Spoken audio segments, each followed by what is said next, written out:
Исәнмесез, хөрмәтле тамашачылар. Яңа Гасыр каналында кым сәгате тапшыруның чираттагы чыгарылышы.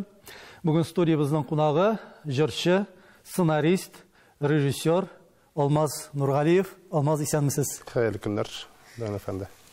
Алмаз, сез белемегез буенча җырчы, Нәҗип Җиһанов исемендәге Казан дәүләт консерваториясының вокал бүлеген тәмамлаган кеше, ялгышмасам 2006 елда.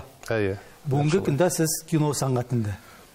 Менә ни өчен җырчы карьерасы дип әйтик, менә шулай ярты юлда üzülеп калды? Аны язмыш дип әйтсәң инде, зурдан куып әйтү булар инде, Данил. Ниндидер бер аңлау барлыкка килгәндер. Минеке микән әлеге һөнәр. Гомумән, менә шу әлеге юнәлешне карасам бит инде ул бар бер халыктан күп аралашырга кирәк. Характерда инде ул ниндидер бер ыспайракларга тиештер дип әйтик инде. Шуннан чыгып туган фикер булгандыр ул. Әлбәттә, күп уйланырга туры килде. Берсеңгә әйткәндә, менә соңгы кем беләм, без бу темага сөйләштек. Ул да булса Миләүшә Ләбиевна Айтуганова. Хәтерләмим, менә ничәнче ел Буага барып ятыш идем. Кем булырга микән дигән сүзне әйттем мен Миләүшә Ләбиевнага. Киңәш сорап инде. Синең меңенче җырчы буласың киләме, яки 10нчы режиссер буласың киләме дип җавап бирде ул. Менә шундый шәхесләрнең дә фикерләренә колак салганмындыр инде. Ничектер менә шайтып әкренләп кенә икенче юнәлешне сайларга булдым мин ахырчыкта. Сандугач керде күңелгә, Татар моңы, Сәлих Сайдашев, Илһам Шакиров исемендәге конкурсларда сез җиңеп чыккан, дипломнар алган җырчы. Менә әлеге исемнәр, әлеге дәрәҗә бит инде бүлекләр. Сезгә менә шушы эстрадада канатлар үстәмәдеме? Конкурс һәм эстрада ул икесе ике нәрсә. Шуннан башлыйк. Иҗат инде барыбер, иҗат, җыр сәнгате. Җыр сәнгате, иҗат дип карарбыз икән, аның режиссеры да иҗат, кино юнәлеше дә иҗат, алар бөтенсе иҗат. Мин иҗаттан ярак китмәдем. Шуннан башлыйк. Алайса. Инде эстрада дип карарбыз икән инде. Гомумән мин үземне бер качанда эстрада җырчысы дип санамамындыр. Һәм эстрадада җырлап йөри аламындыр дип уйлаганда булмагандыр. Ник дигәндә миңа инде үземнең әтиемне алсак та, Азат Нургалиев, ул да һәр вакытта да менә халык җырлары башкаручы, бик яхшы башкаручы булып тора бүгенге көндә дә. Һәм дә инде консерваториягә укырга кергәч тә миннән киләчәктә икенче Хәйдәр Бигичев булыр дигән фикер әйтеп килделәр. Һәм менә Сезне шул укытты, сезне канатландырды шул. Шул Зилә Сыңгатуллина укытты мине. Шушы сүзләр канатландырды сезне укыганда. Канатландырды дип әйтмәсем, мин бик бәхетле дип саныйм үземне, Данил Бәсим Касяктан. Үземнең күрәсе килгән бөтен шәхесләрне мин күрдем дип әйтә алам. Илһам Шакиров, шул Зилә Сыңгатуллина булсын, Зөһрә Сахабиева, Шәрифуллина, Әлфия Паузалова. Бердән бер кешене күрмәйчә калдым мин үз гомеремдә. Ул да булса Хәйдәр Бигичев. Бик күрәсем килә иде, чынлап та мин Хәйдәр Бигичевның җырлавын да бик ярата идем, һәм бүгенге көндә дә сокланып тыңлыйм аның җырлавын. Ләкин теге канатландырды дип әйтмәсем мин, Хәйдәр Бигичев буласым килә дигән фикер минем бер качанда булмады. Ник дигәндә безнең менә шундый тәрбия бирелгән, әти-әни ягыннан, син кемгәдер охшарга тиеш дигән әйбер булмады. Син үзең булып калырга тиеш. Үз сукмаган булырга тиеш. Шулай да менә 5 ел бит инде ул консерватория. 6 ел. Юк, безнең 6 ел гомерне син менә бүгенге көндә уйлап карыйсыңмы? Ул файдага уздымы, файдасызга уздымы, ниндидер бер бәя биреп гәнең бармы синең аңа? Мин башта әйтәм шундый сүзләр. Мин укып бетергәндә Зилә Сыңгатуллина шундыйрак сүзләр әйтте. Жүзлек кеше синең яшьтә укырга керә дип. Ник дигәндә консерваториягә күпчелеге очракта инде анда яки инде музыка училищесын бетергәннәр. Ягъни кайдадыр инде ниндидер белем алып керәләр. Мин 11нче класстан барып кердем, шуңа күрә дә 6 ел, 1 ел мин әзерлек курсларында укыдым, һәм дә инде минем үземнең группадашларым, курсташларым, алар миннән 5-6 яшькә зураклар иде. Бәлки шушының да инде бер күренеше булгандыр ул әлегә кире уйлам, үзгәртүемне инде. Консерваторияда укуны гомумән дөресен әйткәндә, адәм баласының үз язмышында булган ниндидер уку булсынмы, һөнәр алу булсынмы, алар берсе дә файдасыз калмый, файдасыз дип әйтә алмыйм. Ник дигәндә, шушы җыр сәнгатен генә алабыз икән, менә режиссер кем ул? Режиссер ул җырны да аңларга тиеш, ягъни инде көйли дә белергә тиеш, музыка нәрсә икәнен аңларга тиеш, ул шул ук вакытта психологиясында белергә тиеш, ул бик күп кырлы шәхес булырга тиеш. Менә шундан чыгып әйтсәң дә, җыр минем өчен ул бик тә зур мәктәп булды дип әйтсәм дөрес булыр. Консерваторияны тәмамлаганнан соң син Татарстанның яшьләр эшләре һәм спорт министрлыгында инде бүлектә эшли башлыйсың. Ягъни монда сәнгать, монда спорт, менә шундый ничектер 180 градуска бурылыш кебек. Бу адәм баласының иң авыр мизгеледер, Данил. Бу изләнү дип атала. Изләнү. Бу бик тә авыр әйбер, үзеңне изләү. Син нәрсә эшләй аласың? Син менә консерваторияны бетердең, син башка белемең юк, син җырчы. Атан нәрсә эшләй аласың? Менә шундый изләнү. Менә 2023 елны алсак, минем уйлавымча ул Татарстан кинематографиясе өчен, татар киносы өчен шактый уңышлы булды дип әйтергә кирәк. Безнең берничә фильм киң прокатка чыкты. Ул да булса Микулай белән Ядәш истә фильмнары һәм дә менә миллиард татар сайтымыл версиясе буенча сез эшләгән җылак фильмы ул иң яхшы татар фильмнары исемлегенә керде. Сез белмисез әле. Менә шорт трекка дип әйтәләр, шорт трекка кергән ул иң яхшы татар фильмнары исемлегенә. Җылакка сез нинди өметләр баглыйсыз үзегез? Әле бит ул менә 2024 прокатка чыгарга тиеш. Шуңа күрә мин белмим дип әйтәмен дә, ник дигәндә кырый күз белән күрдем мин аның. Инде ярыш бар икән, артык игътибар итмәдем, ник дигәндә әле фильм чыкмаган. Чыкмаса да. Бу инде мәртәбә. Бүгенге көндә әлеге фильм берничә адымнарны ясый. Берничә адымнар ул нәрсә? Менә бүгенге көндә инде без әлеге фильмны презентация форматында уздырдык. Ул берничә регионда һәм дә инде районнарда. Бу ни өчен кирәк иде? Әлеге регионнар, районнар бу фильмда төшкән артистларның туган яклары. Шуны исәптә тотып һәм дә инде миңа үземә бик тә кызыклы иде тамашачының фикере, халыкның фикере. Бу үзенә күрә бит инде прокатка чыгар алдыннан бер лакмус кагазе кебек, дөресен әйткәндә. Фокус группа дип әйтсәң. Фокус группа ни барамы, юкмы? Ничек бара? Аллага шөкер дип әйтәмен. Бик тә Аллага шөкер дип әйтәмен, ник дигәндә, аның нәрсәсе кызыклы, аеруча ни өчендер регионнардан мен бик тә кызыклы фикерләр яңгырый. Әле менә яңаракка без Самарда булып кайттык. Башка милләт кешесе, хатын-кыз, шуның хәтле фикер язган ул. Безнең өчен татар өчен фикер язган. Минем менә иң дә истә кала торган фикерләрнең берсе булды инде ул.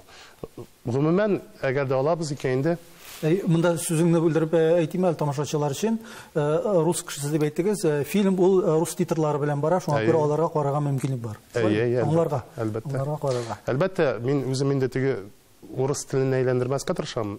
Әле киләчәкне белмәймен, ләкин менә теге алда фильмны алсак та, бу фильмны алсак та, бары тик субтитрлардан эшлисе килә, ник дигәндә, әлеге фильмнарда үзебезнең диалектларны һәм дә гомумән үзенчәлекләр югалмас өчен, саклар өчен. Менә җылак фильмы бит ул 2 версиядә эшләнде. Берсе аның кыска метражлы татар кино өчен шәхесләр, шәхес дип бара, икенчесе тулы метражлы сәгать ярымлы, ансы инде прокатка чыгарга тиеш. Ни өчен 2 версия эшләргә булдыгыз? Мин бик тә рәхмәтлемен үзебезнең мәдәният министрлыгына, ник дигәндә нәкъ менә аларның ярдәме белән әлеге фильм төшерелә башлады. Алар вакытында кыска метрлы фильм өчен күпмедер дәрәҗәдә акча бирделәр.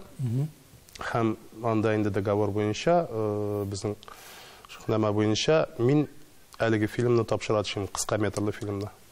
Әйтеп торам бит инде әлеге сумма безгә инде тәргеш булды. Инде калган инде үзебезнең кесәбездән чыгарып, үзебезнең түгел. Әле монда Татарстан Республикасы рәисе каршында комиссия да күпмедер ярдәм итте. Аларга да мин бик тә рәхмәтлемен. әлеге сүзләрне әйтеп узарга тиешмендер дип саныймын. Ник дигәндә, әлеге суммалар булмаса, безгә бик тә авыр булыр иде. Инде калган инде күп кенә өлешебез үзебезнең кесәбездән чыгарып төшерелеп бетерелде, һәм дә инде шул сәбәпле кыска метрлы форматын безнең минем башта фикер бар иде, шәхес дип кушу әлеге фильмга исем. Ансы шәхес булып калды, һәм дә инде тулы варианты инде ул безнең җылак. Менә җылакны бер төркем белгечләр дип әйтикме инде, кино белгечләре, мәсәлән, сәнгать белгечләре нәфис фильм дип атый, документаль фильм дип атаучылар да бар. Сез менә бу картинаны эшли башлаганда, сез аны ничек күз алладыгыз? Бу нәфис фильм булачакмы? Документаль фильм булачакмы? Сезнең версия. Ул бер генә төрле булдымы, әллә эш барышында үзгәрдеме? Мәсәлән, мин үземнең генә фикеремне әйтеп китәм, шәхсән минем өчен бу картина ничектер менә документаль элементлар булган нәфис фильм кебек. Миңа иң шундырыс исеме шуша. Псевдодокументаль элементлар булган нәфис фильм. Уйлый башлаганда документаль дигән фикер бар иде минем. Ник дигәндә, аның бөтен гомумән тарихынга барлый башласаң да, әлеге фильмга тотынуның Әзгар абыйның әти монологын тыңлаудан башланды ул юбилейында. 28 минутлык монолог, искитмәле монолог. Халык тып-тын утыра, икенче көнне мин шалтыратып әйттем Әзгар абыйга. Бу бит документаль фильмга кадр артына куя торган менә дигән әзер текст. Шуннан башланган әйбер ул. Ләкин инде ули әнигә әле документаль булырга тиеш. Барыбер менә әгәр дә инде гомумән фильмнарны барлыйбыз икән, без аермасын карыйбыз икән, документаль булсынмы, нәфис фильммы? Нәфис фильм миңа калса халыкка ул үтемлерәк һәм дә аңа игътибар да зуррак. Шуңа ансын да уйладык инде без төрле уйлар уйлап, гомумән минем менә нәкъ ак чәчәкләр һәм дә инде уйннан уймак 2 проектлардан соң тукталып тору теләге булды ни, нәфис проектлардан. Нәфис проектлардан. Һаман да шул көчеңне сынап карау исәбендә иде. Артистлар белән эшли аламмы мин? Гомумән бу фильмда бит инде яртысыннан күбрәге халык театры артистлары яки бөтенләй үз эшчәннәр. Менә шуңа тукталмакчы идем, хәзер чираттагы соравым да име. Ни өчен тамашачыларга бик аз таныш, яисә бөтенләй таныш булмаган актерларны җәлеп иттегез? Ник дигәндә, барыбер тамашачы бит ул ничектер белгән исемнәргә килә, дөресен әйткәндә. Һәм аңа менә кемнең катнашуы күп очракта мөһим. Менә фәләнов уйный икән бу кинода, мин карыйм әле моны дип. Һәм киноның, картинаның уңышы да, аудитория җыюы да мөгаен актерларның исемле булуларына бәйледер. Сез менә киресенчә юл белән барасыз. Бу дөрес фикер. Ләкин безнең монда бик тә танылган бер актер бар бит инде. Ул да булса Әзгар Шакиров. Ансы шулай. Аннан соң ничек дип әйтим, менә шул документальлеккә якынаярга тырышу да иде. Чынбарлыкка. Кабул итсен өчен халык. Өченчедән, минем өчен бик тә кызык иде яңа йөзләр табу. Һәм Татарстаннан булмасын. Башка регионнарда яшәүчеләрдә дигәндә үз вакытында менә конгресста да эшләргә насыйп булды. Анда миңа бик тә аралашырга туры килде, үзебезнең төрле төбәкләрдә яшәп ятучы, иҗатта кайнаучы милләттәшләр белән. Яшьләргә түгел, анда төрлесе инде. Төрле катлам. Һәм шуннан да бик тә кызыклы шәхесләр бар. Нигә әле аларны үзебезнең гомумән җир шарында яшәп ятучы милләттәшләребездән таныштырмаска? Гомумән милләттәшләр монда милләттәшләр түгелме инде, менә шу кино аркылы. Шул да сәбәп итеп куелды инде, һәм дә менә бүгенге көндә әле кайны бит инде дөнья слово пацана белән. Игътибар иткәнегез булдымы? Кайсы рольләр, кайсы образлар һәм кайсы актерлар дан казанды. Нәкъ менә танылмаган йөзләр. Чираттагы соравым бәйле менә шушы җылак фильмы белән. Бу синең дә фикерең, цитата кебек тә ул. Иң авыры фильмны тамашачы хозурына, ягъни прокатка чыгару дигәнсең син бер әңгәмәдә. Менә бу очракта сез ни дәрәҗәдә Әзгар Шакиров исеменә таяна аласыз? Һәм Әзгар Шакировның бүгенге көндә аудиториясы ни дәрәҗәдә, нинди ул? Яшьме ул, урта булмы, өлкәнме, әллә өлкән буыңрамы? Уйный алармы Әсгар Шакировның роле тамашачы җыюда? Үземнең сүземә килгәндә, километраж белән әйтеп китәсем килә, кино төшерү процессында, кинога әзерлек һәм дә төшерү процессында 6000 километр узылган үземнең машинада. Таныштыруда 15 мең километр чыкты. Менә күрсәткеч бик тә яхшы. Инде Әсгар абый шәхесенә килгәндә һәм дә инде аның танылганлыгына килгәндә, аудиториясына килгәндә, бу бик тә авыр сораудыр. Нәрсәне чыгып әйтәм мин, аеруча инде яшьләр, катламнар турында бар икән. Минем өчен бик тә кызык, әйтәм бит, регионнарына алсак та, менә регионнар 3-4 җирдә булырга күрсәтергә насыйп булды фильмны. Һәм дә инде 15ләп үзебезнең Татарстандагы җирлекләрдә күрсәтергә туры килде. Тамашачы бер-берсеннән шактый гына аерыла. Ни өчен алай ул? Минем өчен бик тә кызык. Бер һәм мин нәрсәгә шат, без Әсгар абыйны яңа яктан ачтык диләр. Байтаккан кеше нәкъ менә әлеге шәхесне шәхес турында фильмны төшерүнең теләге дә минем үземдә шул иде. Беренчедән инде ул әлбәттә әлеге шәхесне төрле яклап ачу. Һәм икенче яктан алсак, шәхес темасына кааларга кирәктер дип саныйм мин. Үзебезнең татар дөньясында аеруча кино, нәфис кино темасын алабыз икән без. Шәхесләребезне күтәрергә тиешбездер. Нәкъ менә исән сау булган шәхесләребезне, бүгенге көндә безнең арабызда яшәгән шәхесләребезне ни өчен? Инде хәзер бөтенләй икенче киреп китәмдер, мин тәрбия темасына киреп китәмен. Миндә үземдә шәхсән шундый фикер бар. Тәрбиядә иң дә көчле тәрбия ысулы ул да булса үрнәк. Шәхси үрнәк. Безне кичкенә чактан өйрәтәләр. Мәсәлән, Данил каралы. Нигә ул бишлегә укый, нигә син алай укый алмыйсың? Яки киресенчә гыйбрәт алырга өйрәтәләр. Каралы ул икелегә укый, Аллага шөкер мәсәлән әйтеп укымыйсыңдыр. Үсә төшкәчтә безнең нидә шулык нәрсә бара? Менә син шәхесләр дип әйттең һәм шактый гына сезнең эшләгән картиналарыгыз ул шәхесләр белән бәйле чыннан да. Нәҗибәдә ул Нәҗибә Ихсанова актриса, шулай бит. Җиде утрау арасында шулай ук шәхес дип әйтергә буладыр. Инде аны Габдулла абзыйна бер ялгызы, бер авылда яшәүче кеше. Җылакта актер Әсгар Шакиров. Әлбәттә ул геройлар дип әйтик, алар кызыклы, алар фәлсәфи фикерләр җиткерәләр. Әгәр дә без мәсәлән аларны нәфис фильм буларак карасак, миңа калса конфликт җитми.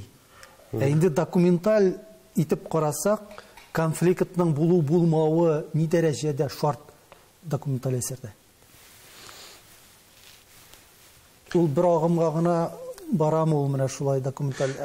Конфликт булмаса тамашачыга ни дәрәҗәдә кызыклы була алар? Фикер куәте белән ул кызыклы була алармы? Менә шаблон дигән сүз бар бит инде бездә. Барыбер без күпчелек очракта клип төшерәбезме, без кино төшерәбезме, әкият язабызмы, хикәя язабызмы, без ниндидер шаблоннар белән эшлибез. Сценарий уларны карасак та конфликт менә шул бик тә зур шаблоннарның берседер. Кулланыш алырым. Бу минем фикерем булып калсын. Ләкин конфликтсызда нәрсәдер эшләп буладыр. Гомумән шәхесләргә килгәндә минем фикерем Данил да шәхес, Алмаз да шәхес, Гали да шәхес, Вали да шәхес. Без үзебезнең тирә-юньдәгеләрдән һәрберсеннән дә диярлек яки үрнәк ала алабыз, яки гыйбрәт ала алабыз. Шуңа күрә менә кызыклы түгел моның тормышы дип әйткән шәхесне генә алсак та без кемнедер.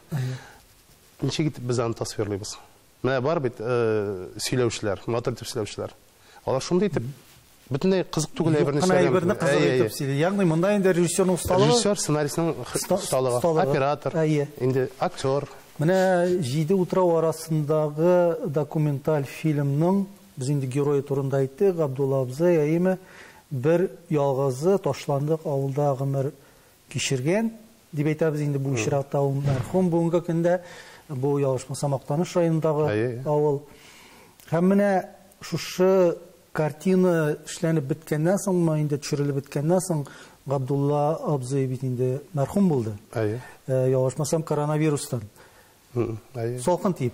Ничектер? Менә шул бу пандемия чорлары иде. Ялгышмасам, һәм төшерү төркемен дә нәдән ниндидер сүзләр ыргытучылар булды. Мәсәлән, янәсе анда менә сез генә гаепле, анда авылга бер ялгыз яшәгән кешегә анда вирус алып кергәнсез һәм башкалар. Ярар монысы. Менә барбер бу вакыйгадан сездә нинди дә булса уйланулар барлыкка килмәдеме? Менә фильм төшерелде, эшләнеп бетелде һәм Абдулла абый китеп барды. Безнең ул теге һәрбер шәхестән шундый бер якынлык барлыкка киләдер инде ул. Абдулла абый бик тә теге якын кешегә әйләнгәндер. Шулайдан инде ул теге фильмның үзенә килгәндә инде әлбәттә инде ул теге үз морадыбызга ирешкәнбездер без. Ул конкурслар булсын, ул бәйгеләр булсын, ул халык фикере булсын, әлбәттә бу документаль фильм, инде аны прокатка чыгаруның мәгънәсе юктыр. Ник дигәндә бездә әле нәфис фильмга йөртәсәк бик шат булыр идек. Документаль фильмга йөртү ул бик авыр. Гомумән Россия турында бар. Инде әйтәм бит, нинди генә Әзгар абый булсын, ул анда Нәҗиб апа булсын, ул мәсәлән үземнең тәҗрибәмнән чыгып әйтәм инде.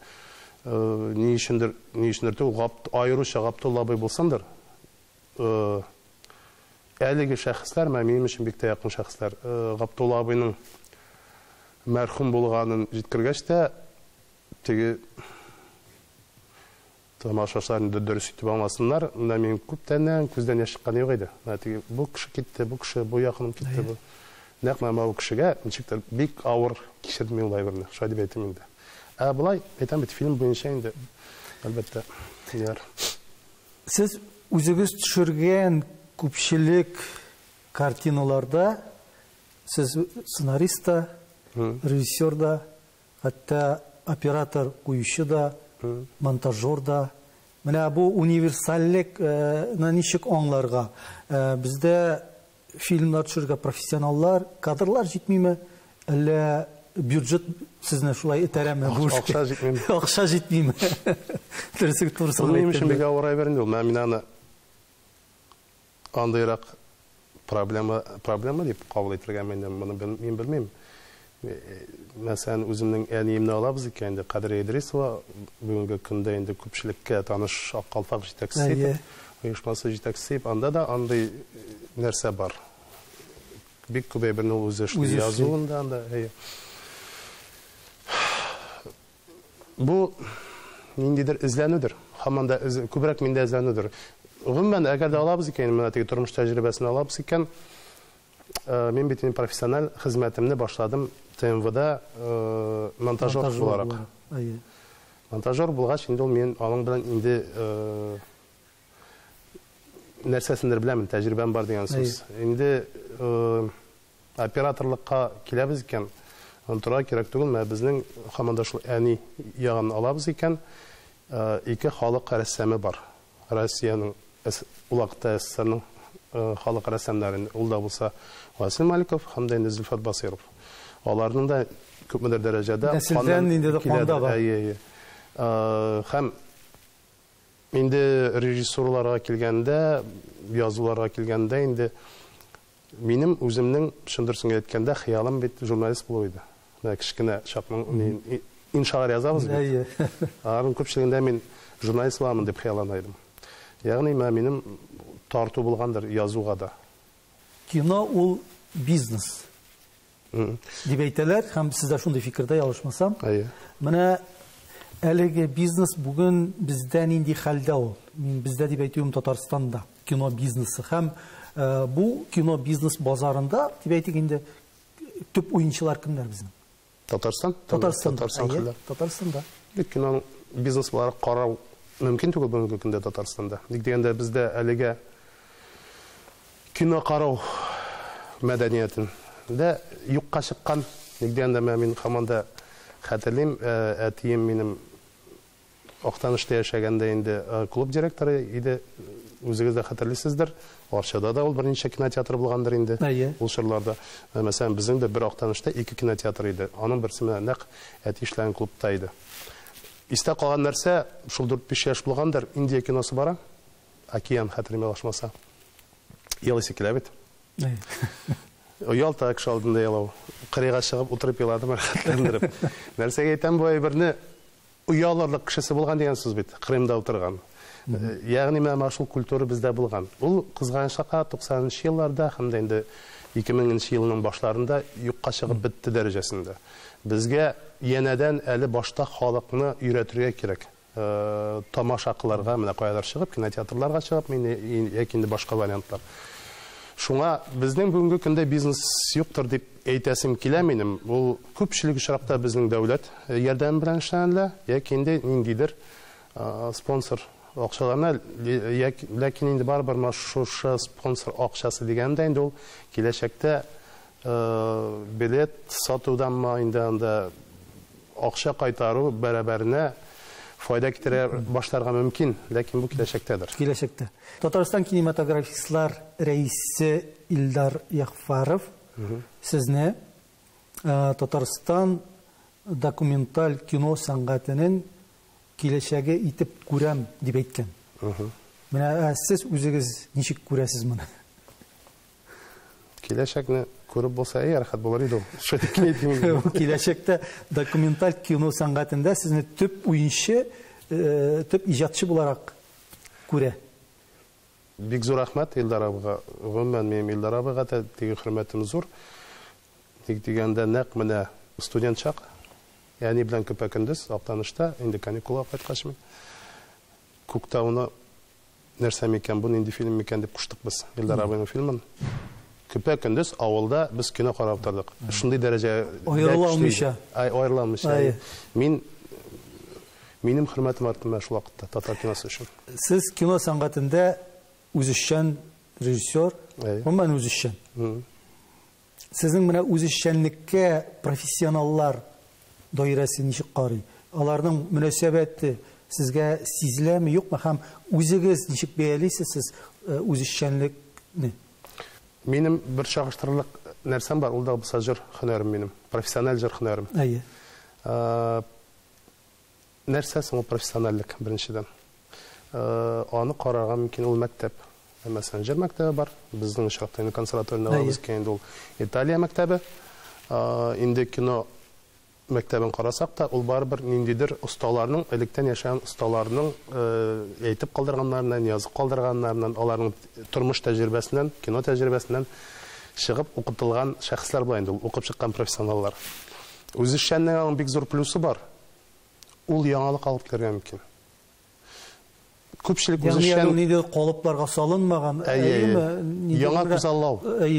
Яңа туган сабый кебек. Яңа дөресен әйткәндә, менә безне дә үзешчән дип әйтү ул артык дөрес түгелдер. Җырчы булсынмы ул, мәсәлән, яки инде кино булсынмы, мин бит барыбер укыймын. Мин үземә нәрсә кирәк дип саныймын, нәрсәгә игътибар итәмен. Михалков булсынмы, аның укытулары булсынмы, мәсәлән, инде анда Кончаловский булсынмы, яки башкалар, барыбер без үзебезгә ошаган шәхескә ныграк игътибар итү аркасында без инде бу 5 еллык мәктәптән бераз гына аерылабыз. Ул бик тә зур плюс булырга мөмкин. Гомумән инде дөресен әйткәндә безнең менә дөньяда танылган режиссерлар исеменнән барды башласам да, иңнәре еш кына үзешчәннәр. Спилберг булсын анда, гомумән Тарантино булсын, әйтәм бит, мәгълүм карый башлыйсы икән, алар бөтенсә үзешчәннәр. Күп нәрсәне бу очракта талант хәл итә торгандар. Таланты булу бу эшкә дип әйтим инде. Кулы яту. Шулай дип әйтим инде. Кулы яту, таланты исә яисә. Кулы яту. Менә бераз нинди зурак материаллар турында сөйләшик әле.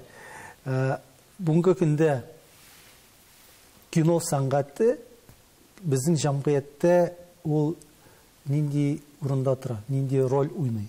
Менә театр турында Галиҗанап шагыйрь язып калдырган бит.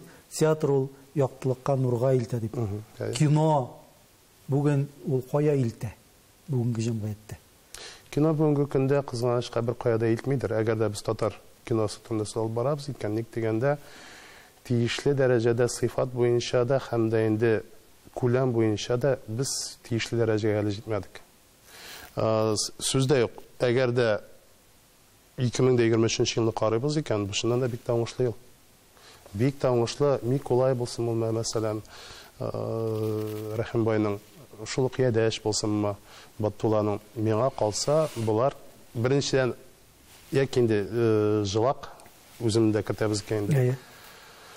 Иң сөендергәне өчесе өч төрле фильм. Бөтенләй караш, режиссер карашыдан да язылышы да гомумән булар өчесе өч төрле фильм һәм бик тә өметләнәсем килә. Сыйфат буенча карасак та инде анда, эчтәлек буенча карасак та үз тамашачысын табардыр дип әлеге фильмнар. Шуннан да үземнеке турында әйтмим. Әле киләчәктә халык әйтер, осталар әйтер. Менә нәкъ шу ике фильмны алсак та, шуннан да үз карашы булган, фикере булган шәхесләрдән туган фильмнар әлеге фильмнар. Менә үз карашы, фикере булган дигәннән, бүгенге көндә кинокартина эшләр өчен тема табу ни дәрәҗәдә катлаулы? Сез бит әле әзер сценарийда гына белән генә эшләмисез. Сез бит сценарист буларак үзегез дә тема эзлисез. Бүген бездә нинди тема күтәреп чыгарга мөмкин дип әйтик, тамашачыны шулай карата торган. Бездә темалар бик күп. Темалар монда уйлыйсы юк. Уйлыйсы да юк. Уйлыйсы да юк. Документаль фильмны алсак та бар бит кирәк тема, бар кызыксындыра торган тема. Тамашачыны кызыксындыра торган. Бар теге социаль юнәлеш, менә җәмгыятьтә менә шушы ниндидер бер социаль бурычларны, максатларны күзаллау, аларны тормышка ашыру. Икенчесе тамашачы. Үзе килерлек булсын. Үзе килерлек булсын. Менә бу нисбәттән бер сорау бирәсем килә, ни өчендер менә шундый резонанс тудырган темалар безнең кинематографистлар күзлегеннән читтәрәк калды дип мин Татарстандыкыларны әйтәм. Мәсәлән, Казан феномены. Әйме. Мәсәлән, Кандагар фильмы безнең Казан очкышы анда әсирлеккә төшә, нидә Әфганстанда. Шул ук Брежнев шәһәре турында фильм. Аның бит язучысы Илдар Шамил Идиятуллин, ялгышмасам, автор шул ук безнеке. Шул ук Зөләйха күзләрен ачаны гына алсак та, шул ук Девятаевны алсак та, буларның барысында федераллар алдылар, эшләделәр. Ни өчен безнең көч җитмиме, безнең ресурслар җитмиме? Ни өчен бу темалар Мәскәүгә китә? Ни өчен без аларны тотып тора алмыйбыз? Үзебездә аккумулировать итеп фильм чыгара алмыйбыз? Бәлки бу зур шундый бер фантазия рәвешендәге сораудыр. Мин менә төгәл җавап бирәм, ник дигәндә акча бирү кем ягыннан бара, бюджет. Кем банкетны оештыра, әлбәттә инде урысча кешеп әйтсәк. Әгәр дә безнең дәүләт тарафыннан икән, безнең дәүләт дигәнем инде республика тарафыннан икән, монысы инде ни кызганычрак хәл. Әгәр дә шулай икән. Ни өчен алай дип әйтәм, менә әтинең әйтә торган сүзе бар иде. Мәсәлән, Сәфәр авылынан Алмаз чыгып китеп Актанышта эшли башлый икән, мәсәлән, режиссер булып, бу бик зур режиссер, ул Актанышта эшли дип әйтәләр. Ул һаман да шул калмас бер караганда. Алмаз Актанышта яшәп Казанга күченә икән. Һаман шул ук нәрсә, ул бит Казанда эшләп кайтты дип әйтәчәкләр. Казаннан Мәскәүгә китә икән, яки Мәскәүдә игътибар итә икән. Менә шулай итеп күрше тавы күркә дигән нәрсә бар. Кызганыч бер ул, без бу татарга кагыла торган нәрсә түгелдер. Ул инде гомумән Россиядә дә, гомумән бәлки кешелеккә кагыла торган нәрсәдер. Без үзебезнекеләрне үстерү дигән нәрсә юк дип әйтик инде. Менә үстерү дигәннән, менә Муса Җәлил, герой шагыйрь. Ялгышмаса, мондан берничә ел элек аның турында фильм төшерү турында сүз чыкты. Сценарийсында ялгышмасам Насир Юрышбаев язды кебек. Ул процесс тукталып калды. Менә бу геройны да без хәзер үзебез эшләмәсәк, мәсәлән, аны федераллар эшләсә, ул нинди булыр? Мин Муса Җәлилгә килгәндә мин бик шатмын. Моңа бит дәфтәрем карагыз бар микән? 64нче ел, 67нче. Бар ул, ул фильмны караган бар. Мин бик тә шат әлеге фильмда. Ничек шулай килеп чыккан ул? Шурда ни? Ирек күпмедер бирелгән шур булды микән? Ул шун хәтле ни? Матур төшерелгән. Анда берәүдән ачар түгел. Анда дөнья. Җәлил. Ләкин ничек карасында Җәлилне инде анда урыс кешесе уни. Бүгенге көндә ничек булыр иде икән? Әлбәттә инде ул башка кешеләр ничек итеп баралар, шулай булачак. Һәм ул безнең өчен артык яхшы булмаска да мөмкин. Әйтә алмыйм, менә бу минем өчен без төшергә тиеш. Минем үземнең фикерем, татар турында татарларга фильм төшергә тиеш. Менә инде җиде утрау арасында алсак та, инде менә мен әйткәндә бар иде ул сүзне. Беренче яки икенче тапкыр мөселман кинофестивалендә татар турында татар төшергән фильм җиңү яулады дип инде. Ахыр чиктә кичкән. Менә татар турында татар төшергән дигәннән кино сәнгатен милли һәм милли түгел, мөселманлыкка түгел дип ниндидер менә аралау, айыру ул ни дәрәҗәдә дөрес. Бер карасаң бит инде кино ул гомум кешелек кыйммәтләрен тасвирларга җиткергә тиеш кебек. Без айырып куеп, аны тамашачы айырып куябыз түгелме менә? Менә дөресен әйткәндә татар фильмнарын алабыз икән, һаман да шул ук исемләп әйтәсем килми, зыян китерәсем килми инде әлеге фильмнарга һәм дә инде аларның авторларына. Менә эшләп карадылар, урысчага айландырып. Һәм дә инде башка регионнарда күрсәтеп карадылар. Халык йөрми. Бармый. Этетне күрә, псипсине күрә, шулай дип әйтсәк инде, гадиләштереп әйтсәк. Ул барбер, менә кызганычка әле без кино төшерүче халык буларак танылмадык дөньяга. Дөньяга, Россия җирлегенә алсак инде. Сүз дә ул ниндидер бер этәриш буларга тиешме килеп чыга бит. Мәсәлән, һаман да шул Казан феномены дип әйтәбез икән, Пыяла җыры бөтен дөньяга танылды бит. Шулай. Ниндидер этәргеч буларга тиештер. Һәм аны эшләргә буладыр инде, аны бик оста итеп эшләргә. Менә мөселман дигәннән Казан халыкара мөселман киносы фестиваленә карата мәдәният министры Ирада Юпова үз фикерен белдерде. Яңа гына әле бу ел йомгакларына нәтиҗә ясагандамы? Мөселман исеме конкурска бик каты шикләүләр кертә, бәлкем элекке исеме Алтын мөнбәр дөресрәк булыр иде дигән. Ничек уйлыйсыз, чыннан да шикләүләр кертәме, юкмы менә бу исем конкурска? Ник дигәндә, минем үземдә тәҗрибәм булды, менә башка регионнарда яшәүче режиссерлар белән, мәсәлән, Ставрополь һәм дә инде Екатеринбург режиссерлары белән сөйләшеп торган булды. Алар куркалар.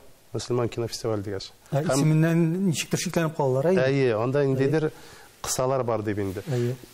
Минем үземнең дә мәсәлән сорауым туа, мөселман киносы мөселман түгел кинодан нәрсәсе белән аерыла? Нинди шикләүләр бар анда? Әгәр дә эшемлекләр турында сүз бара икән, яки инде индермә алдан әйтеп киттек без конфликт дип. Конфликтлар көтмәйбез икән без. Гөнаһсыз тормышны күрсәтеп торуның мәгънәсе бармы соң? Гөнаһ, әле булай әйтәм, мөселман яссылыгыннан чыгып әйтәм инде. Нәрсәсе белән аерылырга тиеш мөселман киносы? Мөселман түгел киносыннан инде, кинодан дип әйтик инде. Әйтәм бит, шуннан да әлеге сүзгә карата сораулар байтак. Ник дигәндә, әлеге фестивальнең инде ничә ел эшли, анда күрсәтелгән кинолардан чыгып фикер йөрткәндә дә әйтәм бит, әлеге сораулар минем артагынадыр. Ник дигәндә, мәсәлән, төрле шаһар булды инде. Фестиваль дигәннән кай вакыт бездә кинолар фестивальләр өчен генә әллә төшереләме икән дигән фикер туа.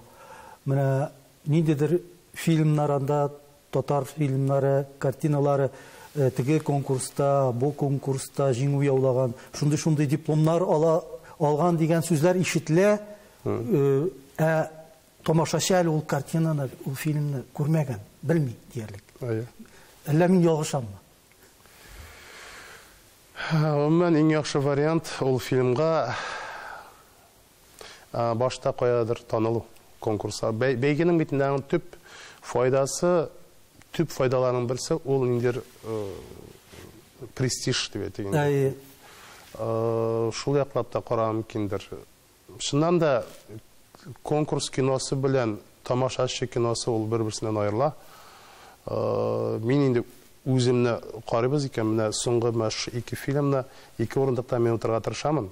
Менә беренчесе белән барып чыкты дип әйтергә мөмкиндер. Менә икенчесе ничек булар? Әгәр дә инде менә мәшһүр җылакны алсак та, инде ул бит инде ул формат буенча шуннан да авыр дип әйтмим, үзенчәлекле. Шуннан да инде ул теге документаль дип әйтүчеләрне дә аңларга мөмкиндер. Ник дигәндә, без геройның үзендә күрәбез, шул вакытта аның яшь чакларына күрәбез. Әйтәм бит, үзенчәлек конкурс фильмы инде ул дип әйттек, үзенчәлекләргә бай проект булырга тиештер, инде әсәр булырга тиештер. Менә минем сорауым шундыйрак иде, миндә шундый фикер кала, без күбрәк конкурска төшерәбез дигән фикер кала кебек. Ул бәлки аны шундый художник так видит дигән нәрсә бар бит. Әйтеп торам бит, монда шул сыйфатта килбәләнәчәк. Менә Якутия кинематографистларның феномены дип әйтәбез инде без. Аларның феномены нәрсәдә? Аларның феномены... Алар халыкка барып җиттеме барысы да? Халыкның кабул итүендә ул менә бар бит безнең Көнчыгышны Корея феномены, һәм анда шул ук Америка феномены инде элеккеге чорларга барып карыйбыз икән инде. Менә шушы феноменнар арасында шым феномен дип мин Якутияны күрәм, ник дигәндә халык йөри. Халык кинотеатрларга йөри. Халык менә әллә инде биткән генә тиген начарына кино булса да, сыйфаты да начар булыр мөмкин. Ләкин халык үзенекен яратып йөри. Нәрсә белән бәйледер? Үзенекен карый. Әйе. Но бу феноменның феномен икәнен без бит күрмибез. Без бит кинотеатрларда Якутия фильмнары юк, үзәк каналларда. Якутлар үзләре карый аны. Үзләре карый. Әйе. Но гомумән тамашачы масса күләм дип әйтгәндә Россия халкы күрми аны. Күрми, мин мәсәлән үзем... Ягъни алар үз казанында кайнау бит. Барыбер үз казанында кайнау дип атала. Гомумән әгәр дә без сәнгатьне алабыз икән, без үзебезнең казаныбызда кайный, безнең казаныбыз кайный башламыйча, әдәс машина башлый. Без үзебезнең казаныбызда кайный башламыйча, без бер кайда китә алмыйбыз. Әлбәттә, инде ышкыннар булырга мөмкин. Һәм анда шул пыяла. Әйе. Ләкин еш кына менә федераль дәрәҗәгә чыгу турында сүз йөртәбез. Үзебезнең татар киносын дип әйтегез. Ул бик авыр нәрсә. Ник дигәндә, Россиягә бөтен Россиядән җыела осталар. Дөньяны алабыз икән, дөнья буенча осталар җыела. Ә монда Казанда, Татарстанда ул бары тик Татарстан әһелләре һәм дә инде милләттәшләребез төрле регионнарда яшәп яткан милләттәшләребез килергә мөмкин, килеп җитәлсә. Ул бәлки безнең узып Мәскәүгә дә китеп барырга мөмкин. Андыйлар бар. Менә бу соңгы вакытта шундый кинематография, кино дөньясында шундый хәл күзәтелде. Бу Татарстан ясалыгында күбрәк әйтергә кирәк, кино әле эшләнеп бетеп, хәтта әле прокатка чыгарга гына тора, яисә чыга гына башлый.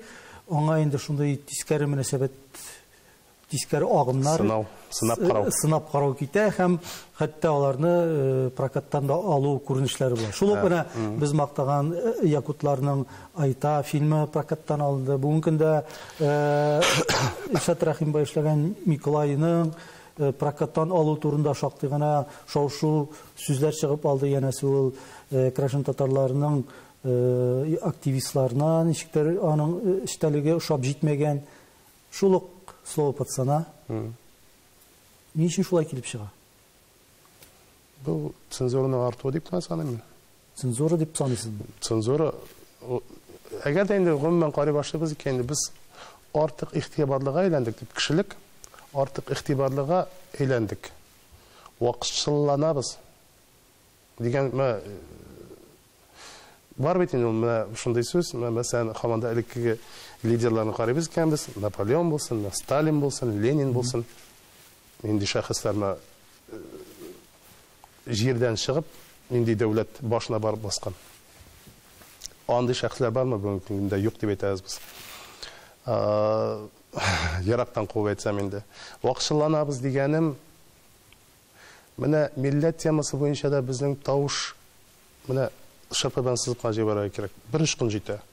Дин темасына кагылсак та, ул шуннан да менә кино төшерәсең, мәсәлән, араклы күренеш булырга мөмкин, эчемлекле күренеш. Әйе. Ул геройны ашар өчен кирәк. Әйе, шартлы. Шундагы атмосфераны күрсәтер өчен кирәк. Безнең менә инде хәзер дөресен әйткәндә ул инде безнең милләт турында сүз бармый. Мәсәлән, Әзгар абыйның фильмын алсак та, инде миндә бераз гына интегеш булды, тигән права дигән нәрсә бар бит, прокатный удостоверение. Мәсәлән, аны алганда сораулар туды. Инде бу Россия министрлыгы ягыннан сораулар булды. Миңа калса без вакытланабыз. Ягъни бу фактлар иҗат итәр өчен авырлаша бара дигән формадамы? Ниндидер кысу бар дип саныйм мин. Халык ягынан, тамашачы ягынан да, һаман да инде үзебезнең тамашачыны гына алсак та, Аллага шөкер, мәсәлән, Җылак фильмына бер генә дә сорау булмады. Менә андый ул яклап, нигә бу булай, нигә бу булай? Киресенчә анда сораулар булырга мөмкин. Мәсәлән, нигә бу бу образын тагында күрәсе килә иде дигән җитеп калмау. Ансы сөендерә генә. Ниндидер сүз булмады мәсәлән фильм буенча.